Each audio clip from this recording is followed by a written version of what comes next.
ታሪካችን የሚጀምረው በ17 ዓመቱ ዳሪን ነው። የዳሪን ሕይወት ልክ እንደ ስዊዝ ሰዓት በጥንቃቄ የተሰራ ነው። ጠዋት 11 ሰዓት ላይ ይነሳል፣ ፊቱን ይታጠባል፣ ፕሮቲን ይጠጣል እና ለአካል ብቃት እንቅስቃሴ ይሮጣል። ይህ ሁሉ ሩጫ ግን ለራሱ ደስታ አልነበረም፣ ለአባቱ ለዜቪየር ነው። ዜቪየር ልጁን እንደ ፕሮጀክት ነው የሚያየው። ከፍተኛ ውጤት ካላመጣና ሃርቫርድ ዩኒቨርሲቲ ካልገባ ሕይወትህ ትርጉም የላትም የሚል አይነት ሰው ነው። ዳሪን አባቱን ለማስደሰት ሲል የራሱን ፍላጎት ቀብሮ የሚኖር በወረቀት ላይ የተሳለለትን ሕይወት የሚመራ አንድ ወጣት ነው። አንድ ምሽት ዳሪን ጓደኞቹ አንድ ድፍረት የተሞላበት ውሳኔ ይወስናሉ። ከአባቱ ቁጥጥር አምልጦ ወደ አንድ የሙዚቃ ኮንሰርት በድብቅ ይሄዳል። በዚያ በጭሱ በጩኸቱና በሙዚቃው መሃል ነው ዳሪን ዓለሙ ሲለወጥ ያየው። በአንድ ጥግ ላይ ሰማያዊ ዊግ ያደረገች ለማንም ግድ የማይሰጣትና የራሷ ዓለም ያላት አንዲት ልጅ አየ። ስሟ ኢዛቤል ነው። ዳሪን በዚያ ሰከንድ ሃርቫርድን መግቢያ ፈተናም ሆነ የአባቱን ቁጣ ረሳው። አይኑ ኢዛቤል ላይ ብቻ ቀረ። ዳሪን ድፍረቱን አሰባስቦ ሊያወራት ይሞክራል። ዳሪን ለመቅረብ የሞከረው በለመደው ጎበዝ ተማሪነቱና ጥሩ ልጅ በመምሰል ነበር። ነገር ግን ኢዛቤል እንደሌሎች አይደለችም። ገና ስታየው ማንነቱን አነበበችው። አንተማ የአባት ታዛዥ፣ ሕይወቱ በሙሉ በወረቀት ላይ የተሳለች ልጅ ነህ በሚል ንግግር አሳፈረችው። ዳሪን ለመጀመሪያ ጊዜ የሚፈልገውን ነገር በቀላሉ ማግኘት እንደማይችል ተረዳ። ኢዛቤል ጥላው ስትሄድ ዳሪን ግን ያቺን ሰማያዊ ዊግ ያደረገች ልጅ ከአእምሮው ሊያወጣት አልቻለም። በሚቀጥሉት ቀናት ዳሪን እንደ ቀድሞ በትምህርቱ ላይ ማተኮር አልቻለም። አእምሮ ውስጥ የሚመላለሰው የኢዛቤል ምስል ብቻ ነው። ከተማዋን በሙሉ ይዞራል። በመጨረሻም በአንድ የአይስክሪም መሸጫ ቤት ውስጥ ስትሰራ ያገኛታል። እዚያም ደጋግሞ በመሄድ ሰላም ይላታል። ኢዛቤል መጀመሪያ አካባቢ ፊት ትነሷለች፣ በንግግሯ ታቆስለዋለች። ዳሪን ግን ተስፋ አልቆረጠም። እሷን ለማግኘት ሲል ትምህርቱንና የአትሌቲክስ ልምምዱን ጭምር ቸል ማለት ይጀምራል።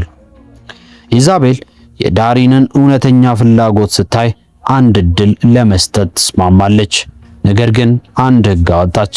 አብረን እንወጣለን፣ ግን ምንም አይነት ጥያቄ መጠየቅ የለም። ዳሪን በደስታ ይስማማል።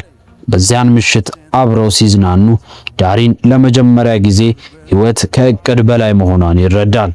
ነገር ግን ዳሪን የማያውቀው ትልቅ ሚስጥር አለ።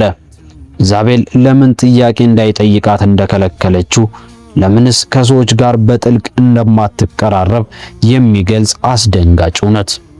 ዳሪንና ኢዛቤል አብረው ጊዜ ማሳለፋቸውን ይቀጥላሉ። ዳሪን ሕይወቱ ሙሉ በሙሉ ተቀይሯል። ከዚህ በፊት ከቤት ወደ ትምህርት ቤት ብቻ ይጓዝ የነበረው ወጣት አሁን ከኢዛቤል ጋር በከተማዋ ጥግ ጥጎች እየተዘዋወረ አዳዲስ ትዝታዎችን መፍጠር ጀምሯል። ዳሪን በእያንዳንዱ ቀን የበለጠ እየወደዳት ቢመጣም አንድ ነገር ግን ይረብሸዋል። ኢዛቤል አንዳንዴ በድንገት ትደክማለች፣ አንዳንዴ ደግሞ ከእሱ ትርቃለች። ምንም ጥያቄ አትጠይቀኝ ያለችው ሕግ ለማክበር ቢሞክርም በውስጡ ግን የሆነ የተደበቀ ነገር እንዳለ መጠርጠር ይጀምራል። አንድ ምሽት ዳሪን ኢዛቤልን ወደ ቤቷ ሊያደርሳት ሲሄድ ሁኔታዋ ፍጹም ይቀያየራል። ኢዛቤል በጣም ታማለች። ዳሪን በዚህ ጊዜ ሕጉን ጥሶ እውነቱን እንድትነግረው ይወተውታታል።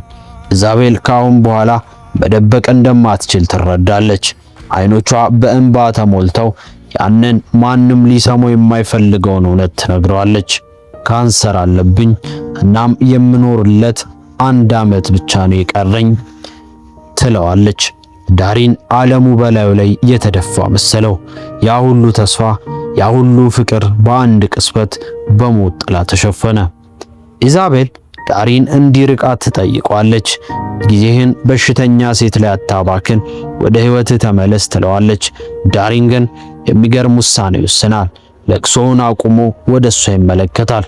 1 ዓመት ብቻ ካለሽ ያንን 1 ዓመት እንደ ሙሉ የሕይወት ዘመን እናደርገዋለን ይላታል።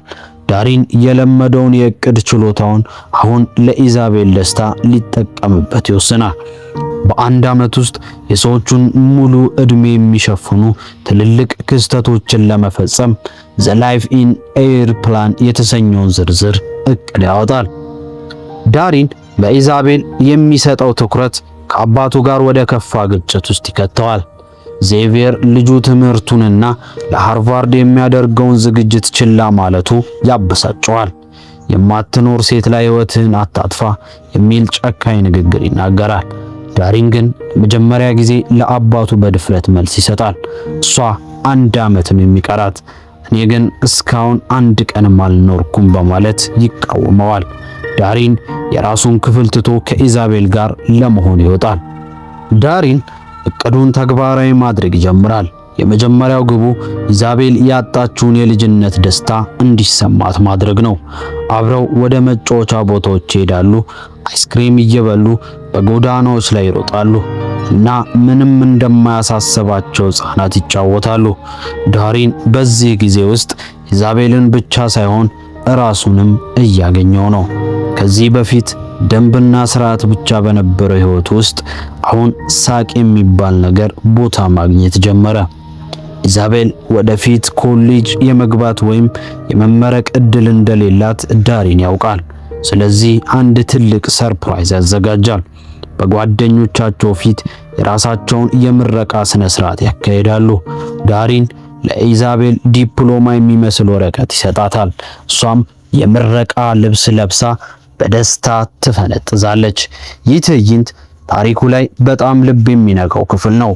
ምክንያቱም በፈገግታቸው ውስጥ የሚመጣው ሞት ጥላ ቢኖርም በዚያች ቅጽበት ግን ሕይወትን በድል አድራጊነት እያጣጣሟት እንደሆነ ያሳያል። ኢዛቤል ሁልጊዜም የሙዚቃ ተሰጥኦ ነበራት፣ ነገር ግን ለሰዎች ለማሳየት ደፍራ አታውቅም ነበር። ዳሪን ጊዜ እንደሌላቸው ስለሚያውቅ አንድ ፕሮፌሽናል ስቱዲዮ ይከራያል። ኢዛቤል የራሷን ዘፈን ስትቀዳ ዳሪን በመስታወት ውስጥ ሆኖ በአድናቆት ይመለከታታል። ይህ ለኢዛቤል ትልቅ ስኬት ነበር። ዳሪን የኢዛቤልን ድምፅ ለዘላለም የሚያቆይ ትዝታ መፍጠር ቻለ። ደስታው ግን ብዙም አይቆይም።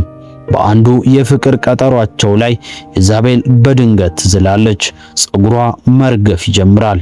ይህም ህመሟ ወደ ቀጣዩ ደረጃ መሸጋገሩን የሚያሳይ ምልክት ነው።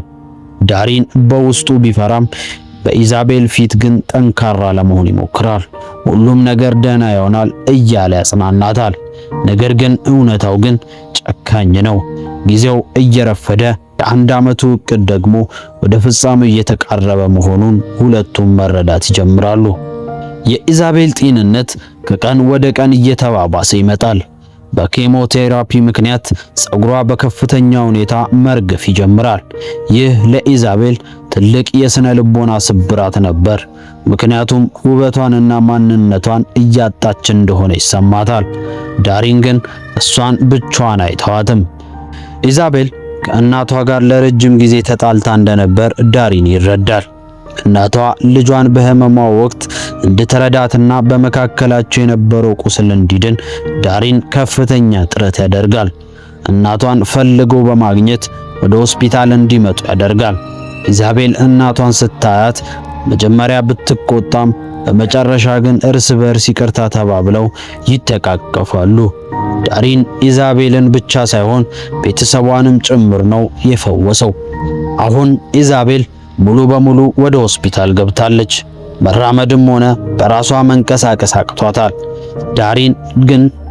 ዳሪን ግን አልጋዋ አጠገብ ሆኖ መጽሐፍ ያነብላታል፣ የቀረጹትን ሙዚቃ ያሰማታል እና ስለ ወደፊቱ ህልሞቹ ያወራታል።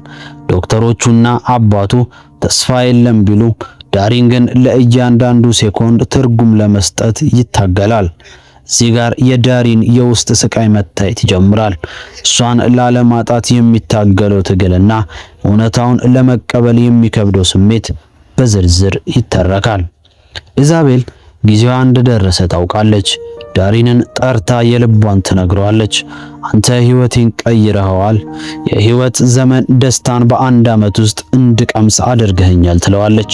ነገር ግን አንድ ጥያቄ ታቀርብለታለች። ከእሷ ሞት በኋላ ሕይወቱን እንዲቀጥልና የአባቱን ፍላጎት ሳይሆን የራሱን የልብ ድምፅ እንዲከተል ትለምነዋለች። ዳሪን በዚህ ጊዜ በለቅሶ ተውጦ ያላንቺ እንዴት እኖራለሁ ቢላትም እሷ ግን ሁል ጊዜም በውስጡ እንደምትኖር ትነግረዋለች።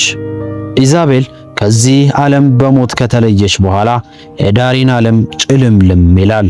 ያ ሁሉ ግርግር፣ ያ ሁሉ እቅድና ሳቅ በአንድ ጊዜ ጸጥታ ተተካ። ዳሪን ወደ ቤቱ ይመለሳል። ነገር ግን ቤቱ ውስጥ ያለው አየር ይተነፍሰዋል።